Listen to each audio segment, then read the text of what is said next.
I'm Major Sandra Chesterfield, 36, and I built my career from a small-town airport kid to an Air Force officer trusted with missions most people never hear about. For years, I put my father first, covering bills, showing up to every crisis, giving him more support than I ever admitted out loud. But the day he crossed a restricted line on a military tarmac and publicly dismissed my authority, something in me shifted. I made a decision that changed the course of our relationship for good. Ever been dismissed, underestimated, or embarrassed by someone you've bent over backwards for? If you have, share your story in the comments. You're in good company. Before I dive in, tell me where you're watching from. And if you've ever had to draw a line after being pushed too far, hit like and subscribe for more real stories about boundaries, respect, and taking your power back. What happened afterward, even I didn't expect. I grew up watching planes take off from behind a chain-link fence, my father beside me with a thermos of coffee and grease, still under his fingernails from the morning shift. He worked aircraft maintenance at the civilian terminal, the kind of job where you clocked in before dawn and came home smelling like hydraulic fluid and jet fuel. I loved those evenings at the fence line. He'd point out the different models, explain why the landing gear retracted a certain way, tell me which crews were sloppy and which ones ran tight operations. He never flew, never wore a uniform, but he respected the machinery and the discipline behind it more than anyone I ever met. When my mother left during my sophomore year of high school, it became just the two of us. I started helping with bills when I could, picking up shifts at the grocery store, making sure he ate something other than gas station sandwiches. He didn't talk much about her leaving, just worked longer hours and came home quieter. I told myself I'd make him proud, that I'd do something that mattered. The Air Force Academy accepted me when I was 18. I still remember him bragging to his coworkers, voice loud enough to carry across the break room. "My kid's going to wear bars on her shoulders," he'd say, grinning like he'd won the lottery. The day I got commissioned as a second lieutenant, he sat in the audience with his good shirt on, the one he saved for funerals and weddings.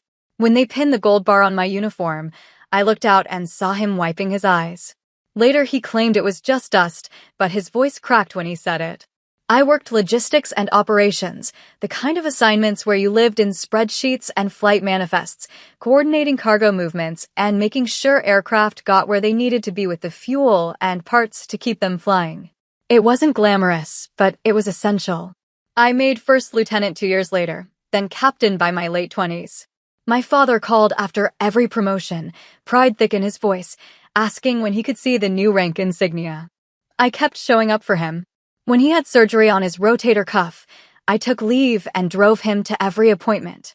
When he got laid off during a contract dispute, I helped cover his rent for 3 months until he found another maintenance job. When his insurance wouldn't pay for a procedure he needed, I made up the difference from my officer pay. It wasn't a burden. He was my father. He'd raised me with structure and standards, taught me to show up early and do the work right. I owed him. But something started shifting as my career progressed. The pride he felt began to curdle into something else, something I didn't recognize at first. He'd make small comments during our phone calls, little jabs wrapped in humor. "You think you're too important to call your old man now?" he'd say when I missed a Sunday check-in because of a duty weekend. Or he'd dismiss my work entirely. "It's just paperwork, right? How hard can it be?" I tried not to take it personally. I reminded myself he was getting older, that he'd spent his whole life on the outside of the world I now moved through. Maybe he just wanted to feel relevant. He started asking for favors I couldn't give. Base access for his friends who wanted to see the flight line. Special tours of hangars where active aircraft were staged. VIP treatment for events he had no clearance to attend. When I explained the regulations, the security protocols, the liability issues, he'd get defensive. "You're too by the book now," he'd say, voice tight. "You've forgotten where you came from." He joined a local veterans group, guys who'd served decades ago and now spent their afternoons at the VFW talking about how soft the military had gotten. They told him officers were pampered, that the real work happened on the enlisted side, that anyone with a degree and decent test scores could get a commission. He started repeating their talking points. "You push emails," he said once, voice flat. I broke my back on the ramp. It stung more than I wanted to admit. I deployed twice, managed operations in environments where one mistake could cost lives, worked 16-hour days coordinating airlift missions that kept supply lines open. But he didn't see that. He saw someone in an office, someone who'd moved beyond him. He started rewriting history, small revisions at first, then bigger ones. He'd tell people he got me into the academy, that he taught me everything I knew about discipline and aircraft. He'd claim my success as his own, like I was an extension of his career instead of someone who'd built her own. I noticed how he introduced me at gatherings. My daughter, the Air Force officer, he'd say, voice swelling with ownership. Not pride. Ownership. I tried to be patient. I reminded myself that parents sometimes struggled when their children surpassed them, that his identity had been built on being the one who knew about planes, about the right way to do things. Now I was the one with authority, with access, with a career that opened doors he'd only ever watched from the outside. But the disrespect grew sharper. He dismissed my responsibilities, downplayed my achievements, made it clear he thought my rank was something given, not earned. And slowly, painfully, I started to realize that he loved the idea of my career more than he respected the reality of it. He loved telling people his daughter was an officer. He just didn't like that I had become someone he couldn't control. The breaking point came during a base family day, an event designed to let service members show their loved ones a controlled glimpse of military life. I was a captain by then, supervising a logistics team of 15 airmen, responsible for coordinating operations that kept cargo moving across 3 time zones. I'd invited my father, hoping it might rebuild some of the connection that had frayed over the past few years. Maybe if he saw what I actually did, saw the people who depended on me, he'd understand. The day started well enough. I gave him a tour of the operations center, introduced him to my team, let him sit in on a brief where we walked through the week's airlift schedule. He nodded along, asked a few questions, seemed genuinely interested.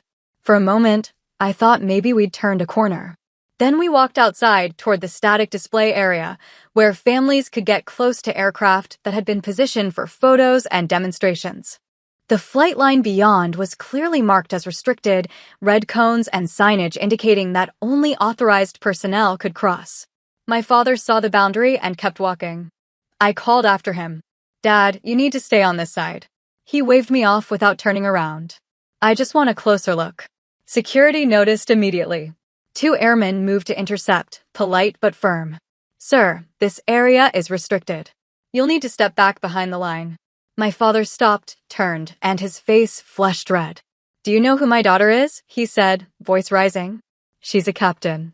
She outranks both of you. I felt my stomach drop. My team was 10 feet away, watching. Other families had turned to see what the commotion was about.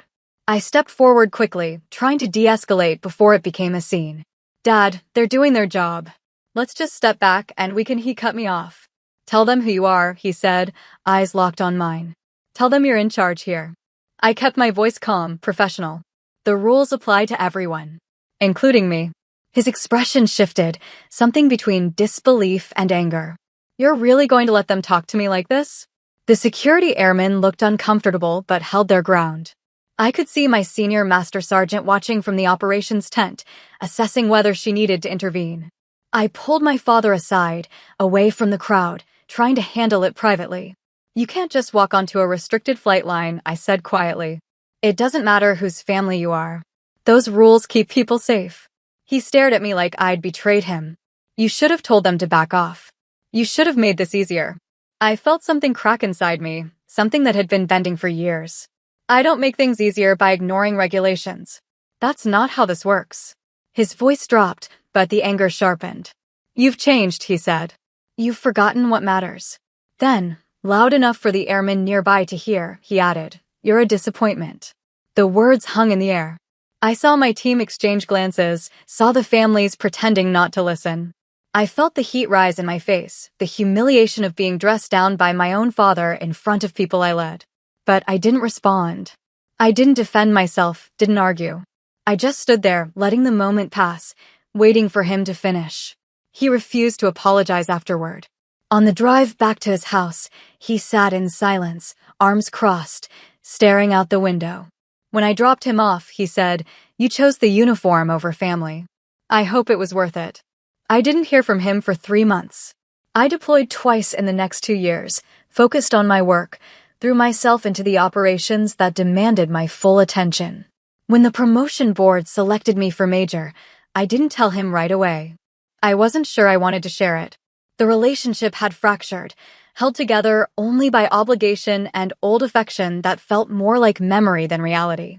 I kept paying his bills when he needed help, kept answering when he called about VA paperwork or insurance claims. But the emotional distance grew wider, a gulf neither of us knew how to cross. And part of me wondered if it ever would. I started thinking more carefully about what had happened between us, trying to understand how we'd gotten here. A mentor of mine, Lieutenant Colonel Marcus Hall, noticed I was distracted during a planning session one afternoon. He pulled me aside after the brief and asked if I wanted to talk. We sat in his office, and I told him about my father, about the slow erosion of our relationship, about the family day incident that still made my chest tighten when I thought about it. Marcus listened without interrupting, the way good leaders do. When I finished, he leaned back in his chair and said, "Parents sometimes resent the growth they can't follow. It's not about you. It's about what you represent to him now." I thought about that for a long time. My father had spent his whole life on the periphery of aviation, maintaining aircraft but never flying them, working beside people in uniform but never wearing one himself. And now I'd stepped into a world he'd only ever observed from behind fences and security checkpoints. I'd become someone with authority he couldn't access, someone whose rank carried weight he couldn't replicate. Maybe it wasn't that he didn't love me. Maybe it was that he loved the version of me who still needed him more than I loved the version I'd become. I started setting boundaries. I stopped doing favors that bent regulations. I stopped making excuses for his behavior when he showed up on base and expected special treatment. I stopped answering every phone call immediately, stopped rearranging my schedule every time he decided he needed something. It felt cold at first, like I was pulling away from someone who'd raised me, who'd sacrificed for me. But I also recognized that I'd been sacrificing too, for years, without reciprocity. I'd covered his bills, taken leave for his appointments, spent weekends helping him navigate bureaucracy and paperwork. I'd given him access to a world he wanted to be part of, introduced him to people I worked with, brought him onto bases where he could feel important. And in return, he'd minimized my work, dismissed my rank, and treated my authority as a tool for his pride rather than something I'd earned through years of service. I examined the dynamic honestly. I'd been trying to prove something to him, trying to make him see me as competent, as someone who'd made him proud. But he didn't want to see me as competent. He wanted to see me as someone whose success reflected his guidance, his influence, his legacy. When that illusion broke, when it became clear I'd built a career independent of him, he couldn't reconcile it. A colleague of mine, Captain Jenna Brooks, had gone through something similar with her own family. We talked one night over coffee in the commissary, and she said something that stuck with me: people can love you and still resent what you've become. It doesn't make the love less real. It just makes the relationship more complicated. I was in my mid-30s now, a newly promoted major, responsible for operations that moved cargo and personnel across continents.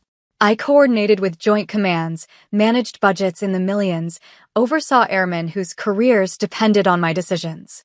I'd earned the respect of people who outranked me and the trust of people I led. But I still couldn't earn my father's respect, not in the way that mattered. I kept showing up for him when it was necessary. When he had a health scare, I took emergency leave and spent a week making sure he had the care he needed. When his housing situation became unstable, I helped him find a new place and covered the deposit. When he couldn't navigate the VA system, I made the calls and filed the paperwork. But I stopped expecting gratitude. I stopped expecting him to see me clearly. I accepted that our relationship had become functional, not emotional. I fulfilled my obligations as his daughter, but I stopped trying to be the daughter he wanted me to be. And in that acceptance, I found a kind of peace. It wasn't the relationship I'd hoped for, but it was the one we had. And I stopped pretending it could be anything else. The invitation was my idea, a last attempt to bridge the gap that had widened into something I wasn't sure we could cross. My father's birthday was coming up, and I thought maybe a base tour, something structured and official, might give us neutral ground to reconnect. I cleared it through the appropriate channels, arranged for a visitor pass, and picked him up early on a Saturday morning. The first few hours went smoothly. I showed him the operations center again, walked him through the cargo staging areas, let him watch a briefing on airlift coordination. He asked questions, seemed engaged, even made a few jokes that felt like the father I remembered.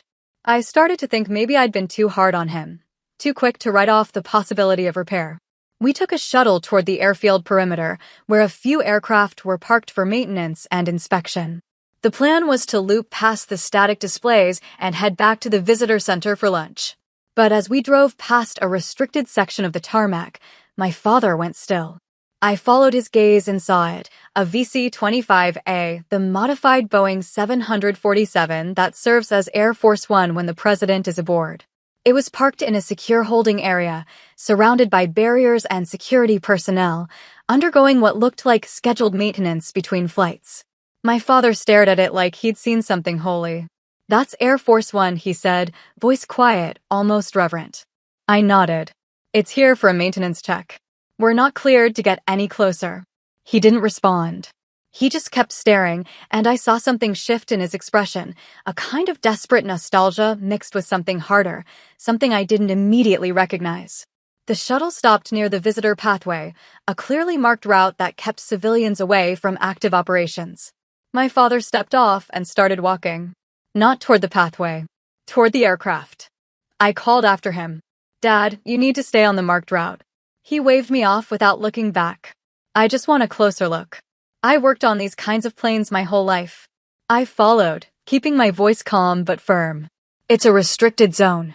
You can't go past the barriers." He ignored me, moving faster now, past the warning signs, past the cones that marked the security perimeter. I saw the guards notice, saw them step out from their positions near the aircraft. My father was still walking, heading straight for the fuselage, like he had every right to be there. I moved to intercept, but he turned and snapped at me. "Relax. I just want a picture. I brought you here, remember? I'm the reason you even know what these planes are." The guards were closer now, hands near their sidearms, eyes locked on my father. I saw the moment he realized how serious this was, saw the fear flash across his face. And then he yelled, voice cracking with panic. "That's Air Force One. They'll shoot you. Come back." But the guards weren't aiming at me. They'd already scanned my badge, seen my uniform, recognized the clearance level that gave me access to areas my father couldn't imagine. One of them spoke into his radio, and a moment later, the access stairs at the rear of the aircraft began to lower. I stood frozen, disbelief washing over me, as the pilot appeared at the top of the stairs. He was a lieutenant colonel, probably close to my age, and he gave me a crisp salute. "Ready for takeoff, ma'am." The moment felt surreal, like something out of a dream I couldn't quite wake from. My father stood 15 feet away, staring, his face pale, his mouth half open. For the first time in years, maybe in his whole life, he understood the world I actually lived in. Not the world he imagined, where my rank was symbolic, where my authority was something he could borrow or diminish. The real world, where I had clearance to board the most secure aircraft in the United States Air Force, where pilots saluted me, where guards lowered stairs instead of drawing weapons. I turned to the pilot and shook my head slightly. "Not today, sir. Just escorting a visitor." He nodded, professional, and the stairs retracted. The guards stepped back, but they kept watching my father, waiting to see what I'd do. I walked over to him slowly, and he looked at me like he was seeing me for the first time. "I didn't know," he said, voice barely above a whisper. I didn't say anything. I just gestured toward the shuttle, and he followed, silent and shaken, the fight gone out of him completely. The security team escorted my father back to the safe zone for questioning, standard procedure for anyone who breached a restricted perimeter. I stood nearby but didn't intervene. I didn't soften the consequences, didn't pull rank to make it easier. I let the system work the way it was designed to work. For once, I didn't shield him. They asked him basic questions, why he'd crossed the barrier, whether he understood the signage, if he'd been briefed on the security protocols. He answered quietly, his earlier bravado completely gone. He kept glancing at me, waiting for me to step in, to smooth things over the way I always had. I didn't.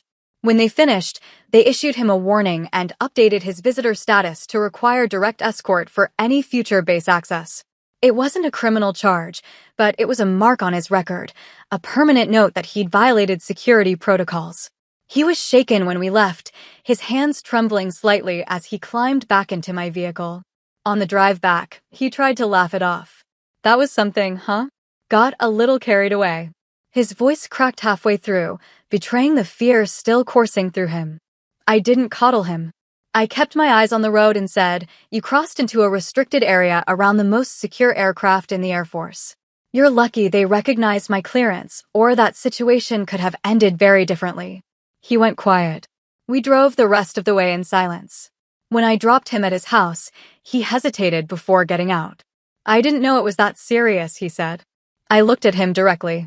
"You've never taken any of this seriously. That's the problem." He flinched, but didn't argue. Over the next few weeks, something shifted. He called less often, and when he did, his tone was different. Quieter. More careful. He asked about my work, actually listened to the answers, didn't interrupt with stories about his own experience or dismissive comments about paperwork and emails. He started asking questions respectfully, like he was trying to understand rather than compete. His veteran friends apparently heard a sanitized version of the Tarmac incident, enough to know he'd crossed a line and gotten himself in trouble. He stopped bragging about me at their gatherings, stopped trying to claim my achievements as reflections of his guidance. The entitlement that had colored every interaction for years began to fade. One evening, he called and said, "I've been thinking about what happened. About a lot of things, really." I waited, letting him find the words. "I didn't see you clearly," he said. "I thought I did, but I didn't. I thought your rank was just a title, something that looked good but didn't mean much. I didn't understand the weight of it. The responsibility.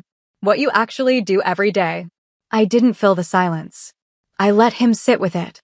"I was proud of you," he continued, "but I was proud of the wrong things. I liked telling people you were an officer. I liked the idea of it, but I didn't respect what it actually meant. And I'm sorry for that. It wasn't a perfect apology. It didn't undo years of dismissiveness and boundary violations. But it was sincere, and that mattered." "I appreciate you saying that," I told him. "It means something." The transformation wasn't immediate or complete. Old habits surfaced occasionally, moments where he started to slip back into entitlement or resentment. But he caught himself more often now, corrected course, asked instead of demanded. He started treating me with something that felt like reverence, not because of the uniform, but because he'd finally seen the person wearing it. He'd underestimated me for years, minimized my work, competed with my success. And it took a moment of real consequence, a confrontation with the reality of my authority, for him to understand what he'd been dismissing. I didn't gloat. I didn't remind him of all the times he'd been wrong. I just accepted the change and moved forward, cautiously hopeful that maybe we could build something better than what we'd had. I didn't rush to forgive, and I didn't pretend the past hadn't happened. Trust, once broken, doesn't rebuild itself just because someone apologizes.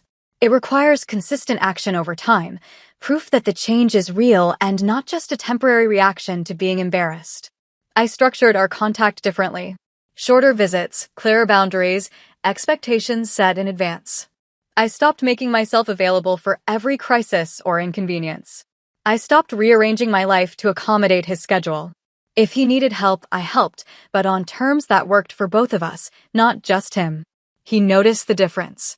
At first, I think he expected things to go back to normal once enough time had passed, once the sting of the Tarmac incident faded. But I held firm, and slowly he adjusted. He started earning back trust in small ways.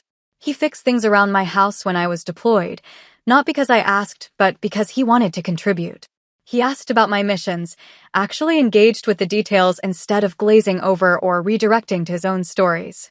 He respected my schedule, stopped calling at inconvenient times, and then getting offended when I didn't answer immediately. One evening, about 6 months after the incident, he came over for dinner. We were sitting on the back porch, the kind of quiet moment that used to feel tense, but now just felt calm. He set down his drink and said, "I didn't see you clearly."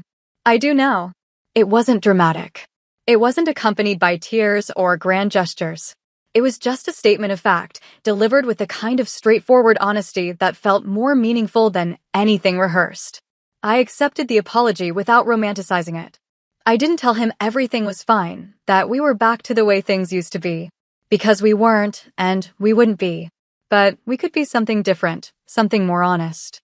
Our relationship became simpler. We talked about practical things, shared updates on our lives, spent time together without the weight of unspoken resentment hanging over every interaction. He stopped trying to claim ownership of my success and started treating it as something separate from him, something I'd built on my own. He stopped expecting special treatment because of our relationship and started understanding that my rank came with responsibilities that didn't bend for family convenience. I let him back into my life, but on new terms. I didn't need him to be perfect. I just needed him to be honest, to respect the boundaries I'd set, to treat me like an adult with my own authority instead of an extension of his identity. And slowly, carefully, he learned how to do that. The trust we rebuilt wasn't the same as what we'd had when I was young. It was more fragile, more conditional, built on awareness rather than assumption. But it was real, and it was enough. Years passed, and the rhythms of military life continued. I performed at a high level, managed complex operations, earned the respect of commanders and subordinates alike. The promotion board selected me for lieutenant colonel, and this time I told my father. His response was simple: "You earned that." No claims of credit, no stories about how he'd prepared me for this. Just acknowledgement. He aged, as people do, but something else happened too. He softened. The hard edges of entitlement and resentment that had defined him for so long began to smooth out. It was like watching someone go through a second adolescence in reverse, shedding the insecurity and defensiveness that had calcified over decades. He became what I'd always needed him to be, a quiet supporter. Someone who understood my world without needing to own a piece of it. He stopped showing up on base expecting access or favors. He stopped trying to impress his friends with stories about his daughter, the officer. He stopped treating my rank as something that reflected on him. Instead, he just listened. He asked good questions. He told me he was proud in ways that felt genuine instead of performative. The Tarmac incident became a marker between us, something we didn't joke about but both remembered. It represented the moment when illusion shattered and reality took its place, when he finally understood that my authority wasn't symbolic or borrowed. It was earned through years of service, through deployments and decisions, and the weight of responsibility I carried every day. I reflected on what I'd learned through all of it. Boundaries, enforced calmly and consistently, can save relationships. They create space for honesty instead of resentment, for respect instead of obligation. I'd spent years trying to be the daughter he wanted, trying to make him proud while also trying to prove I deserved the rank I wore. I'd let his opinions carry too much weight, let his approval matter too much. When I stopped doing that, when I started living according to my own standards instead of his expectations, the relationship became healthier. I also recognized the difference between being a child trying to impress a parent and being an adult who commands aircraft, airmen, and national assets. That shift in self-perception changed everything. I didn't need his validation anymore. I had the validation of every superior who'd endorsed my promotions, every subordinate who'd trusted my leadership, every mission I'd completed successfully.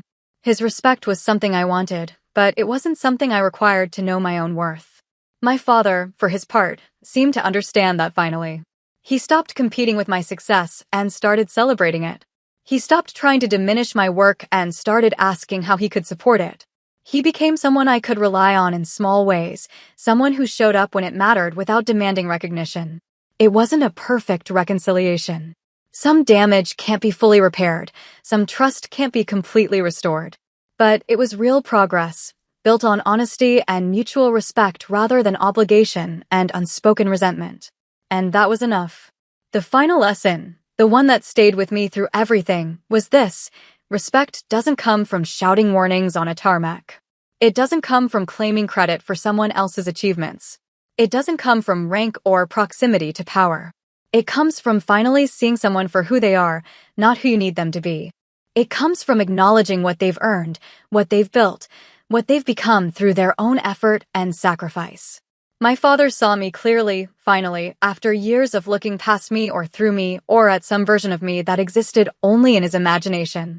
And when he saw me, really saw me, he understood that I'd become someone who commanded respect not because of him, but in spite of the obstacles he'd created. I was Major Sandra Chesterfield, an officer in the United States Air Force, responsible for operations that kept aircraft flying and missions succeeding. I wore the rank I'd earned through 16 years of service, through deployments and decisions and the daily work of leadership.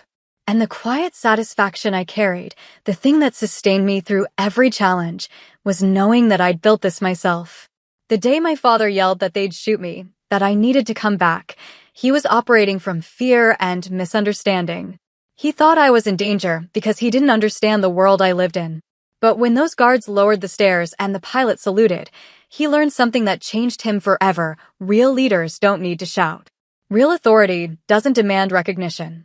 Real respect is given freely to those who've earned it by people who understand what it represents. And I had earned every bit of mine. 30 years is a long time in anyone's life, but in military service, it's practically a lifetime.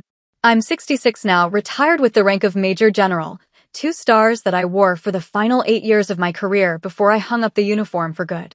My father is 94, living in an assisted care facility about 20 minutes from my house, the same house I bought after my last posting at the Pentagon. The place is nice, nicer than I thought we'd be able to afford before I realized how much I'd saved over 3 decades of deployments and temporary duty assignments where there was nothing to spend money on anyway. He has a small apartment with a kitchenette he barely uses, a recliner positioned in front of a window that overlooks a courtyard where residents sit and feed birds, and walls covered with photographs. Most of them are of aircraft, vintage prints he collected over the years, but there's a whole section dedicated to my career. Not the early photos where he used to brag about me to anyone who'd listen, but the later ones, the ones that meant something different. There's a picture from my promotion to Lieutenant Colonel, both of us standing together, his hand on my shoulder, his expression quiet and proud in a way that felt genuine. There's one from my change of command ceremony when I took over an entire logistics wing, him sitting in the front row in a suit that actually fit, hands folded in his lap, watching with something that looked like awe. And there's my favorite, taken candidly during a retirement ceremony for one of my mentors, Lieutenant Colonel Hall, the man who'd helped me understand what was happening between my father and me all those years ago. In the photo, my father and I are sitting next to each other, both of us laughing at something, the kind of unguarded moment that only happens when people are genuinely comfortable together. I visit him twice a week, more if my schedule allows. Today is Thursday, which means I'll bring lunch from the Italian place he likes, the one that makes lasagna the way he remembers his mother making it, heavy on the ricotta and with enough garlic to clear a room. I pick up the order on my way, the smell filling my car, reminding me of Sunday dinners when I was young, before everything got complicated, before rank and resentment created distance between us. When I arrive, he's already waiting in the common area, dressed in the flannel shirt I bought him for Christmas and the Air Force veteran cap he wears everywhere now. He's smaller than he used to be, age shrinking him in ways that still surprise me sometimes, but his eyes are still sharp, still that same pale blue that could either twinkle with humor or harden with stubbornness, depending on his mood. "You're late," he says, but he's grinning, the tease obvious. "Traffic," I reply, setting the bag on the table. "You want to eat here or in your apartment?" "Here's fine. More entertainment." He gestures toward a table near the window where 2 other residents are arguing about a crossword puzzle, their voices carrying across the room. We settle in, and I unpack the containers, setting his portion in front of him along with a napkin and the plastic utensils the restaurant included. He looks at the lasagna like it's a gift, which I suppose it is, and digs in without waiting. We eat in comfortable silence for a while, the kind of quiet that doesn't need filling. This is new, this ease between us, something that took decades to build. After the Tarmac incident, after the slow rebuilding of trust, after years of learning how to be in each other's lives without conflict, we eventually found this. Not the relationship we had when I was young, but something better, something more honest. "How's the book coming?" he asks between bites. I've been working on a memoir, nothing fancy, just my reflections on a career in the Air Force, the lessons I learned, the people who shaped me. My publisher thinks it'll do well, that there's an audience for stories about women in military leadership, especially now when the services are pushing for more diversity in the officer corps. I'm not so sure, but writing it has been therapeutic, a way to process everything that happened, everything I lived through. Slowly, I admit. I'm stuck on the chapter about early command experiences, trying to figure out how to talk about the challenges without making it sound like I'm complaining. He nods thoughtfully. "You were never much for complaining. Even when you should have been." It's true. I learned early to keep problems to myself, to project competence even when I was drowning, to never let anyone see me struggle. It made me a good officer, but a guarded person, something I've been working on in retirement. I'm trying to be more honest in the book, I say. Talk about the times I screwed up, the decisions I'd make differently now. Make it real instead of polished. Good, he says. People need real. They get enough polished. We finish eating, and I clean up the containers while he watches the crossword puzzle argument escalate into good-natured bickering. When I sit back down, he looks at me with an expression I've come to recognize, the one that means he's been thinking about something and finally worked up the nerve to say it. I've been going through some old boxes, he starts. Found some things I thought you might want. This is new too, this acknowledgement that he's mortal, that there will come a time when I'll be sorting through his belongings after he's gone.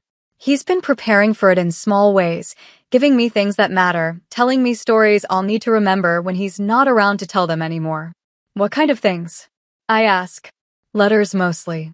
Ones I wrote to you when you were at the academy, ones you sent back. Thought you might want them for the book, or just to have. I feel something tighten in my chest.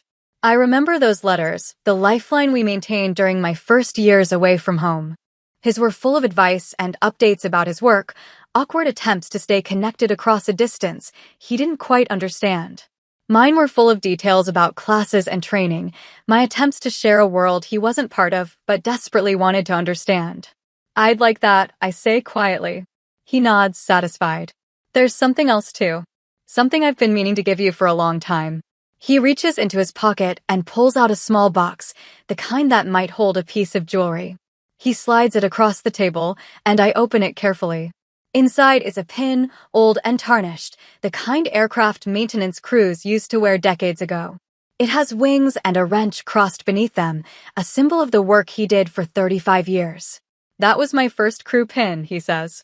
Got it when I finished my certification, back before you were born. I've kept it all these years, thought maybe you'd want it now. I pick it up carefully, feeling the weight of it, the history embedded in the metal. Dad, this is yours. You should keep it. He shakes his head. I want you to have it. You're the one who flew, who made it mean something. I just fixed the planes. You commanded them. It's a small moment, but it carries the weight of everything we've been through. This man who once resented my success, who competed with my achievements, who couldn't understand the world I'd entered, is now freely giving me the symbol of his own legacy, acknowledging that mine surpassed his in ways he's finally at peace with. Thank you, I say, and I mean it for more than just the pin. We sit together for another hour, talking about small things, easy things. He tells me about the new resident who moved in last week, a former Marine who served in Vietnam and has strong opinions about everything. I tell him about my garden, the tomatoes that are finally ripening, the squirrels that keep raiding my bird feeders. It's mundane and perfect, the kind of conversation we never could have had when I was younger, when every interaction was loaded with unspoken tension and unmet expectations. When I get ready to leave, he walks me to the door, moving slowly but steadily, refusing the cane his doctor says he should use. Same time next week, he asks. Same time, I confirm. He hugs me, something he does now without awkwardness, without the stiffness that used to make physical affection feel obligatory. I'm proud of you, he says, voice quiet but steady. I know I didn't always show it the right way, but I am. I always was. I know, Dad. And I do. I understand now that his pride was always there, just tangled up with fear and insecurity and the limitations of his own emotional vocabulary. It took him decades to learn how to express it in ways that didn't hurt, but he got there eventually. We both did. The drive home takes me through the part of town where I grew up, past the old airport where my father used to work. The facility has been renovated since then, expanded and modernized, but I can still see the fence line where we used to sit together, watching planes take off into pink-streaked sunsets. I pull over for a moment, park along the side of the road, and just look. It's strange how places hold memory, how a stretch of chain-link fence can contain an entire relationship's worth of meaning. That fence represented everything my father loved and everything he couldn't have. He worked on the other side of it, kept aircraft running, ensured safety protocols were followed, but he never got to experience what it felt like to board those planes, to command them, to move through the world with the authority he spent his life supporting from the ground. When I crossed that fence, metaphorically speaking, when I entered a world he could only observe, it broke something in him. He couldn't reconcile the daughter who used to sit beside him, asking questions and absorbing his knowledge, with the officer who outranked people he saw as authority figures, who had access to spaces he'd never enter, who'd built a career that dwarfed his own in scope and recognition. It took the Tarmac incident, that moment of raw confrontation with reality, for him to finally understand. And it took years after that for him to accept it, to make peace with it, to transform his pride from something possessive into something generous. I think about the pin in my pocket, the small piece of metal that represents his life's work, now passed to me as a symbol of continuity rather than competition. It means more to me than any medal I've earned, any promotion I've received. It means he finally sees me clearly and isn't threatened by what he sees. My phone buzzes with a text from my daughter, Alexis, asking if I'm still coming to dinner on Sunday. She's 32, a civilian software engineer with no interest in military service, living in Seattle with her husband and my 2 grandchildren. I text back confirmation, add a heart emoji that she'll probably tease me about later, and pull back onto the road. Alexis never knew the complicated version of her grandfather. By the time she was old enough to form memories, he'd already transformed into the gentle, supportive man he is now. She grew up with bedtime stories about the planes he used to fix, with a grandfather who attended every school play and soccer game, who taught her to ride a bike and never once made her feel like she needed to prove anything. Sometimes I envy her that uncomplicated relationship. But mostly I'm grateful she got to know him at his best, that she didn't have to navigate the minefield I did, that the lessons he learned from our struggles meant her experience could be different. That's the thing about transformation. It's not just for the people who change. It ripples outward, affects everyone in proximity, creates new possibilities for relationships that might have repeated the same painful patterns. My father broke a cycle with me, and in doing so, he gave Alexis something I never had, a grandfather who celebrated her achievements without needing to own them, who supported her choices without trying to control them, who loved her without conditions or complications. When I get home, I find myself pulling out old photo albums, something I don't do often but feel compelled to do now. I flip through images of my career, commissioning ceremony, first duty station, deployment photos from places I'm still not supposed to talk about in detail, promotion ceremonies that marked milestones I wasn't always sure I'd reach. In the early photos, my father appears occasionally, usually standing stiff and formal, like he's not quite sure how to position himself in my world. But in the later ones, especially after I made major and then lieutenant colonel, something shifts. He's more relaxed, more present, more genuinely engaged. There's a photo from my promotion to colonel that stops me. I'm in dress blues, my father standing beside me, both of us looking at the camera with expressions that mirror each other. I can see the family resemblance in that photo more clearly than I ever have before. The same shape of the eyes, the same set of the jaw, the same slight smile that suggests we're both thinking something we're not saying. I remember that day vividly. It was 13 years after the Tarmac incident, long enough that we'd rebuilt our relationship into something solid, something that could withstand the weight of ceremony and pride. He'd traveled to the ceremony with Alexis, who was 19 at the time, and I remember watching him interact with the other attendees, with the officers who came to congratulate me. He was gracious and humble, introducing himself as Sandra's father, without any of the posturing that used to accompany those words. When someone thanked him for my service, implying he deserved credit for raising me, he'd smiled and said, "She did this herself. I'm just lucky I get to watch." That moment, more than any apology or explicit conversation, told me the change was complete. He'd let go of the need to claim ownership, accepted his role as witness rather than architect, and found peace in that distinction. The phone rings, interrupting my trip down memory lane. It's my former chief of staff, Captain Dana Ruiz, now retired herself and running a consulting firm that helps veterans transition to civilian careers. We've stayed close over the years, meeting for coffee once a month, sharing the particular understanding that comes from having navigated the same world. "How's the general doing?" she asks, still using my rank even though I've been retired for 8 years. "Surviving retirement," I reply. "You know how it is. Too much time to think, not enough structure to prevent the thinking." She laughs. "That's why I started the business. Couldn't stand sitting still." Listen, I'm calling because we're putting together a panel for a leadership conference next month, specifically about mentorship and family dynamics in military service.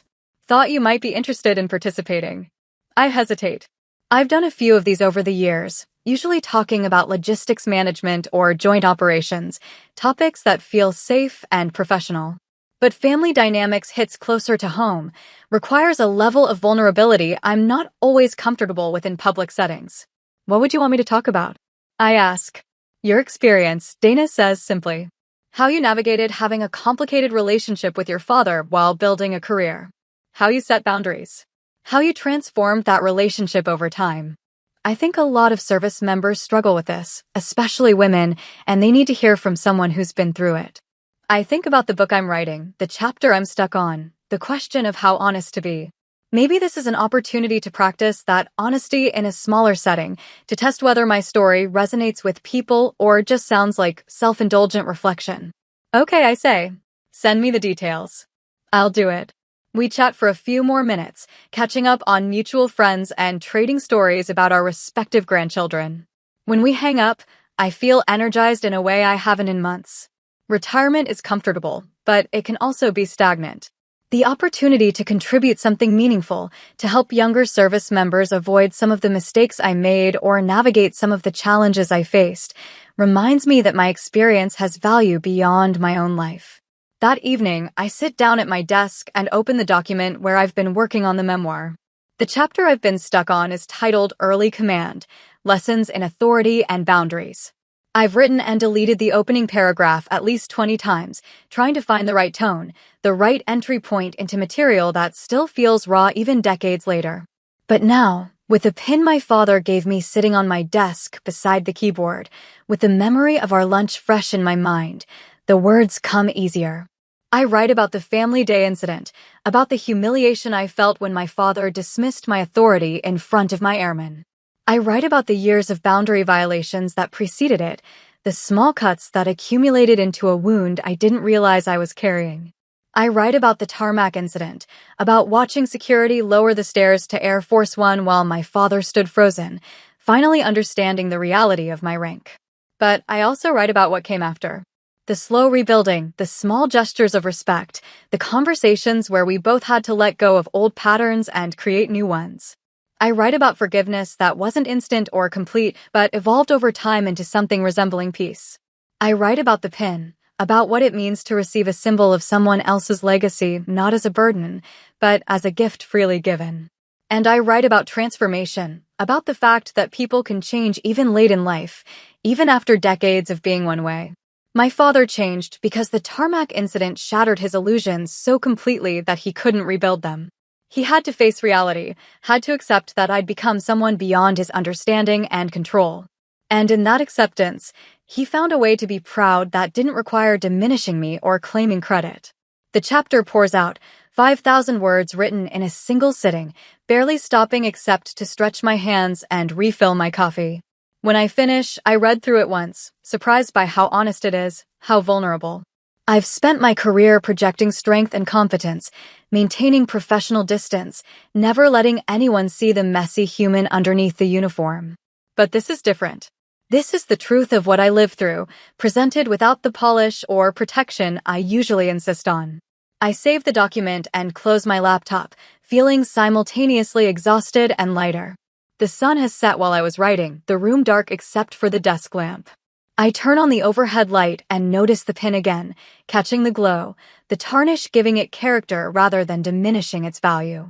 On impulse, I pick up the phone and call my father's facility.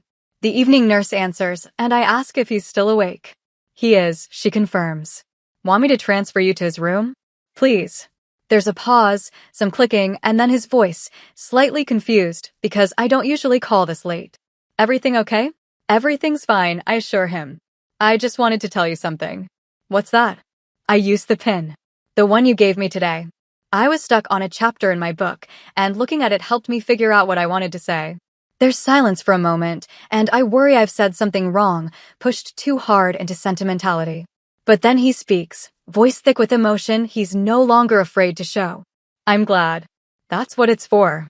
To remind you where you came from, even if where you went was somewhere I never could have imagined. It worked, I say softly. We talk for a few more minutes, nothing profound, just the comfort of connection. When we hang up, I realize I'm crying, quiet tears that have nothing to do with sadness and everything to do with gratitude. Gratitude that we both lived long enough to get here, to this place where our relationship works, where the past doesn't haunt us, where we can give each other gifts that mean something beyond their physical form. The next morning, I wake early out of habit, the decades of 0430 reveille still programmed into my body even though there's no formation to attend, no morning brief to prepare for.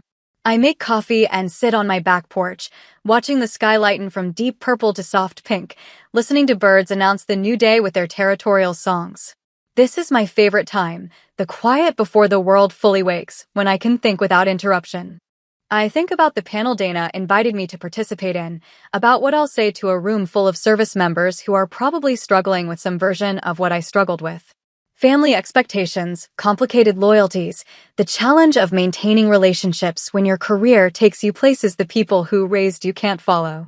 The military doesn't prepare you for this part. They teach you how to lead airmen, how to manage operations, how to make decisions under pressure. But they don't teach you how to set boundaries with a parent who treats your rank as a tool for their ego. They don't teach you how to forgive someone who hurt you repeatedly, or how to rebuild trust after it's been shattered. They don't teach you how to recognize when love has become toxic, when loyalty has become self-sacrifice, when the relationship is costing you more than it's giving. I learned those lessons the hard way, through trial and error, through years of counseling and conversations with mentors who'd navigated similar terrain. I learned that you can love someone and still need distance from them. I learned that boundaries aren't punishments, they're preservation. I learned that some relationships can only survive if you're willing to let them break first, to clear away the dysfunction and see if there's anything healthy underneath worth rebuilding. Most importantly, I learned that transformation is possible, even when it seems impossible. Even when someone has spent decades being one way, they can change if the motivation is strong enough, if the consequences are real enough, if they're finally willing to do the hard work of honest self-examination. My father changed. Not perfectly, not completely, but enough. Enough that we could have a relationship that didn't hurt, that didn't require me to shrink or pretend or sacrifice pieces of myself to maintain his comfort. Enough that he could celebrate my achievements without needing to claim them. Enough that he could see me clearly and not be threatened by what he saw. And I changed too. I learned to stop seeking his approval as the measure of my worth. I learned to set boundaries calmly and maintain them consistently. I learned to distinguish between the obligation of family and the choice of relationship, understanding that I could fulfill the first without sacrificing myself to the second. I learned that strength isn't just about carrying weight, it's also about putting weight down when it's not yours to carry. The sun clears the horizon, full daylight now, and my phone buzzes with a message. It's from Alexis. Grandpa just called. Said you're writing about him in your book. He's excited. Also slightly terrified you'll make him look bad. I told him you'd be fair. You will be fair, right? I smile and text back, I'll tell the truth. That's the fairest thing I can do. Because that's what matters. Not protecting anyone's image, not softening the edges to make the story more palatable, but presenting the reality of what we lived through, the mistakes we made, the pain we caused each other, and the grace we eventually extended. The truth is complicated, but it's also redemptive. It shows that people can grow, that relationships can heal, that the patterns that seem permanent can actually be broken with enough courage and commitment. The rest of the day passes in comfortable routine. I work in the garden, pulling weeds and staking tomato plants that are threatening to topple under the weight of ripening fruit. I drive to the library and return the stack of books I've been reading, pick up new ones that caught my eye. I stop at the grocery store and buy ingredients for the dinner I'm making on Sunday when Alexis's family visits. Normal, mundane tasks that make up a life. But underneath the routine, I'm thinking about the panel, about my father, about the story I'm telling in my book and the larger story of how we became who we are. We're shaped by the people who raise us, for better and worse. We inherit their values, their fears, their unresolved issues. But we're not bound by those inheritances. We can examine them, keep what serves us, discard what doesn't, transform what remains into something healthier. My father gave me discipline and standards, a respect for aircraft and the people who serve. But he also gave me insecurity masked as pride, competition disguised as love, control presented as care. I kept the first set and worked hard to shed the second. And in doing so, I showed him that there was another way to be, another way to relate, another way to love that didn't require ownership or diminishment. That night, I call Dana back and tell her I'll need about 20 minutes for my portion of the panel. She laughs and says I'll have 15, but she'll see what she can do. We discuss the structure, the other panelists, the questions she's planning to ask. When we hang up, I feel a flutter of nervousness, but also anticipation. This matters. This work of sharing what I've learned, of helping others navigate challenges I struggled through alone, this is the legacy work of late life. The uniform is in my closet now, pressed and preserved, but no longer worn. The rank I spent decades earning is a title I carry, but no longer actively use. But the lessons, the hard-won wisdom, the understanding of leadership and relationships and the complicated dance between them, that's still active, still relevant, still mine to share. Sunday arrives, and with it, my family. Alexis and her husband Marcus pull up with the kids, 7-year-old Emma and 4-year-old Jackson, both of whom explode out of the car with the kinetic energy only small children possess. Emma runs to show me a drawing she made at school, a colorful interpretation of an airplane that she says is like the ones you used to fly, Grandma. I don't correct her that I never actually piloted aircraft, that my career was in logistics and operations. The distinction doesn't matter to a 7-year-old, and honestly, it barely matters to me anymore. What matters is that she's proud, that she sees my career as something worth drawing pictures about, that she's growing up in a world where women in military leadership isn't unusual or surprising. We eat dinner around my dining room table, the one I bought after retirement specifically because it's big enough for family gatherings. The conversation flows easily, jumping from Marcus's work project to Emma's upcoming dance recital to Jackson's newfound obsession with dinosaurs. Alexis catches my eye at one point and smiles, a moment of shared understanding between us. She knows I'm working on the book. She knows I've been processing my relationship with her grandfather. She knows this work is important to me, and she supports it even though it means examining parts of our family history that aren't entirely comfortable. After dinner, while Marcus wrangles the kids through baths and bedtime stories, Alexis and I sit on the porch with glasses of wine, watching the sky darken and the first stars emerge. He really is excited about the book, she says, picking up the thread from her earlier text. I talked to him yesterday, and he kept asking what I thought you'd say, whether you'd include the story about Air Force One. I'm including everything, I tell her. The good and the bad. The years when we barely spoke and the years when we figured it out. She nods. That's important. People need to know it's not always easy, that sometimes the people you love the most are the hardest to have a relationship with. I look at her, this daughter who turned out so much better than I had any right to expect given how often I was deployed, how frequently I missed events, how much of her childhood happened while I was on the other side of the world. Did I mess you up? I ask, the question emerging before I can stop it. With all the moving, all the times I wasn't there, all the times military obligations came first? She's quiet for a moment, considering.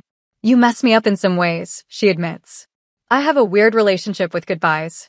I struggle with putting down roots because we moved so much. I sometimes feel guilty asking for help because you always seemed so self-sufficient. I wince, but she's not finished. But you also gave me so much. You showed me what competence looks like, what leadership looks like, what it means to commit to something bigger than yourself. You taught me that women can do anything, be anything, command anything. You set boundaries and expected people to respect them. You didn't tolerate disrespect or diminishment. She reaches over and squeezes my hand. You weren't perfect, Mom, but you were good. And when you made mistakes, you owned them and tried to do better. That's more than a lot of people get. I feel tears prick my eyes for the second time in a week, this late-life softness still surprising me. Thank you, I manage. For what? For turning out so well despite my limitations. For giving me grace I probably didn't deserve. For letting me be your mother even when I wasn't always present. She smiles. You were present in the ways that mattered. And, honestly, watching you and Grandpa work through your stuff taught me a lot about relationships, about how they can heal if both people are willing to do the work. We sit in comfortable silence, sipping wine and listening to the sounds of Marcus trying to convince Jackson that dinosaurs are, in fact, extinct and cannot come to his birthday party.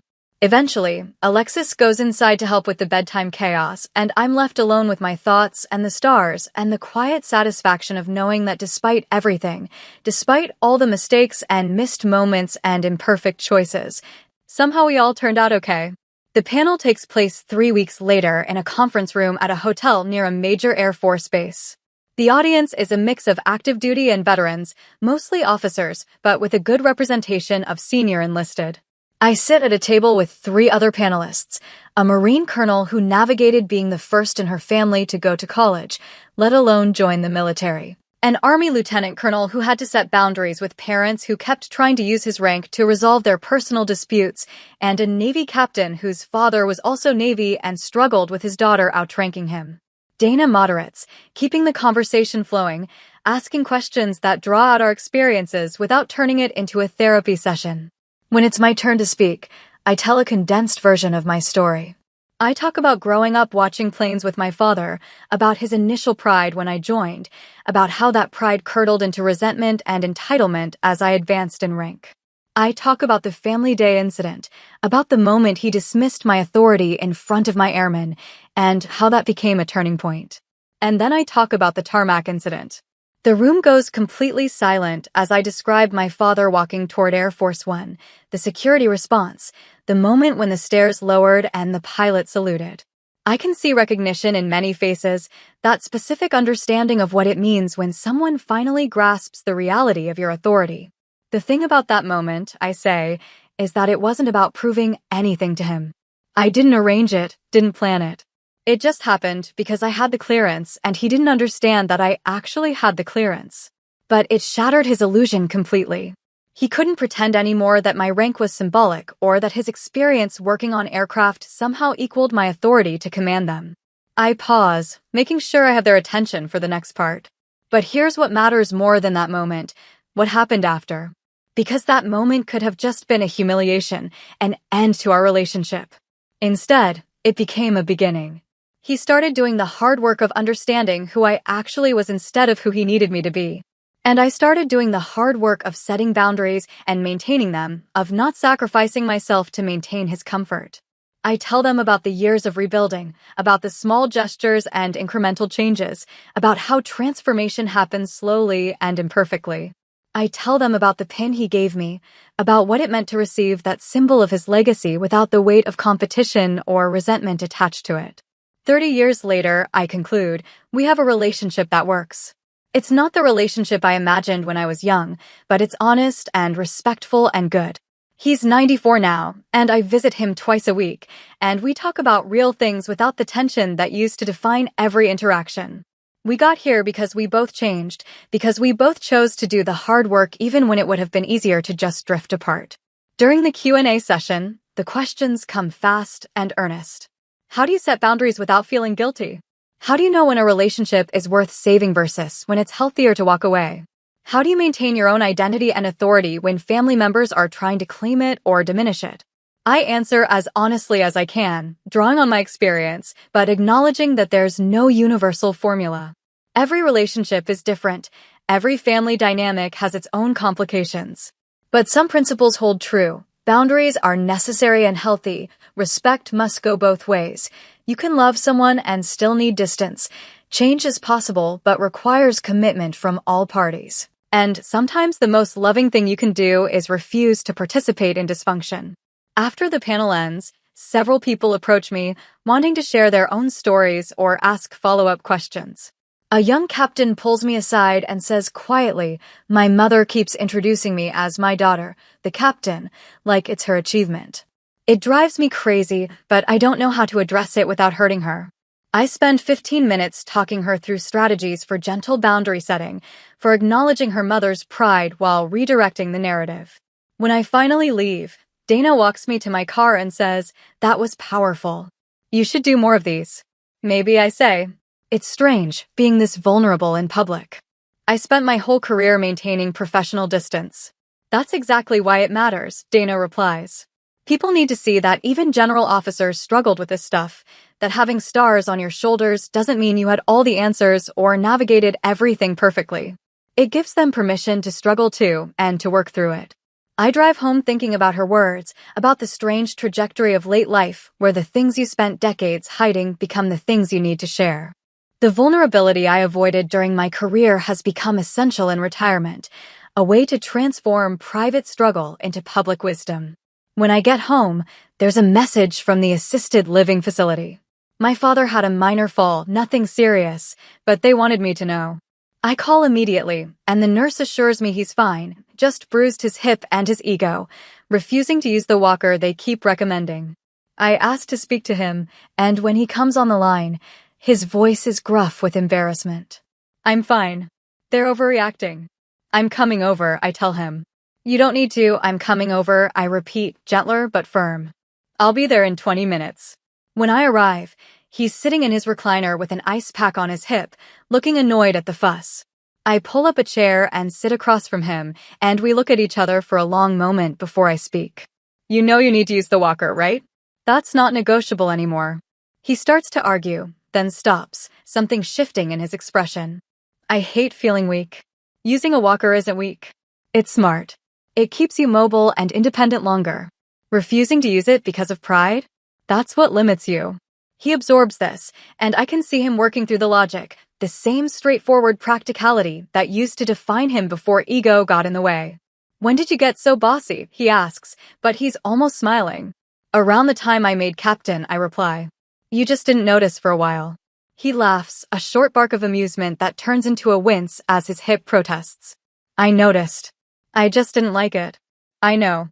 We sit together for an hour, talking about nothing important, just keeping each other company. I help him to the bathroom when he needs it, make sure he takes his evening medications, adjust the ice pack when it slips. Small acts of care that feel important precisely because they're small, because they're freely given without resentment or obligation. As I'm leaving, he catches my hand. How'd the panel go? The one Dana invited you to. It went well. I talked about us, about the Tarmac incident and everything after. He nods slowly.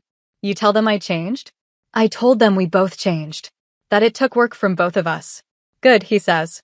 That's the truth. I don't want people thinking I was some villain you had to overcome. I was just a person who didn't understand and had to learn. That's exactly how I presented it, I assure him. He squeezes my hand once, then lets go. I'm proud of you. I know I say that a lot now, but I mean it. Not because you're my daughter or because your success makes me look good. I'm proud because you're a good person who did important work and never compromised who you were, even when it would have been easier. I lean down and kiss his forehead. I learned from the best. Eventually. He laughs again, and I leave him there, settling back into his recliner with a remote control and a documentary about World War II aircraft queued up on his television. The drive home feels different, somehow lighter. I think about the arc of our relationship, the long journey from those evenings at the fence line to this moment, decades later, where we've both been humbled and elevated by time and experience and the hard work of honest connection. 30 years after the Tarmac incident, we're not the same people we were. He's smaller, softer, more willing to admit weakness. I'm retired, reflective, more willing to show vulnerability. But we're still here, still showing up for each other, still doing the work of relationship even when it's hard or inconvenient or pushes against old patterns. That night, I add another section to my book, writing about this visit, about the Walker conversation, about the way care flows both directions now. I write about how the relationship we have at the end of life is often more honest than the one we had at the beginning, how stripping away pretense and ego reveals what was always underneath if we were brave enough to look. And I write about gratitude. Gratitude that we both lived long enough to get here. Gratitude that the Tarmac incident happened when it did, providing a catalyst for change before it was too late. Gratitude for every conversation, every visit, every small moment of connection that builds into a life shared, if not always understood. The book is almost finished now. Just a few more chapters, a conclusion that ties together the threads of career and family, authority and love, the particular challenges of being a woman in military leadership while also being a daughter, a mother. A human being with needs and limitations and the desire to be seen clearly by the people who matter most. When it publishes next year, My father will get the first copy. I've already decided. It will sit on his shelf next to the photographs, a record of everything we've been through, everything we've survived, everything we've become. And maybe somewhere, someone else will read it and recognize their own story, their own struggle, their own hope that transformation is possible even when it seems impossible. That connection, that offering of hard-won wisdom to strangers who need it, that's the final act of service. Not wearing the uniform, not commanding airmen, but sharing the truth of what I lived through so others might navigate their own challenges with more grace and less pain than I did. The stars on my shoulders are retired now, packed away in a display case my daughter gave me. But the lessons I learned while earning them, the wisdom gained through struggle and time, and the stubborn refusal to give up on relationships that mattered, that's still active duty. That's the legacy that matters most. And as I sit here, 66 years old, looking back on a life of service and forward to whatever years remain, I feel something close to peace. Not perfect peace. Not the absence of regret or the erasure of past pain. But the peace that comes from knowing you did the work, you showed up, you changed when change was needed, you forgave when forgiveness was possible, and you kept moving forward even when the path wasn't clear. My father and I got 30 more years after the Tarmac incident. 30 years to rebuild, to heal, to create something better than what we had before. Not everyone gets that chance. Not every relationship survives the breaking point. But ours did, and that matters. That's worth celebrating, worth documenting, worth sharing. That's the feel-good ending that took 3 decades to earn. Not a moment of triumph, not a single event that fixed everything, but the slow accumulation of better days, honest conversations, and the choice, made over and over again, to keep showing up for each other despite the complications. That's the real story. That's what I'll leave behind when I'm gone. And that's enough. That day on the tarmac didn't just change my relationship with my father, it changed how I carry myself as a daughter, an officer, and a woman who finally learned to enforce her own boundaries. If you've ever had to step back from someone you love to protect your peace, I'd love to hear how you handled it. Did they respect your line? Did the relationship survive the shift? Or did distance bring you clarity? Drop your story in the comments. Someone out there needs to hear it. And if this resonated with you, make sure to like, subscribe, and share. There are more true stories coming about strength, self-respect, and the moments that shape us. Thanks for listening.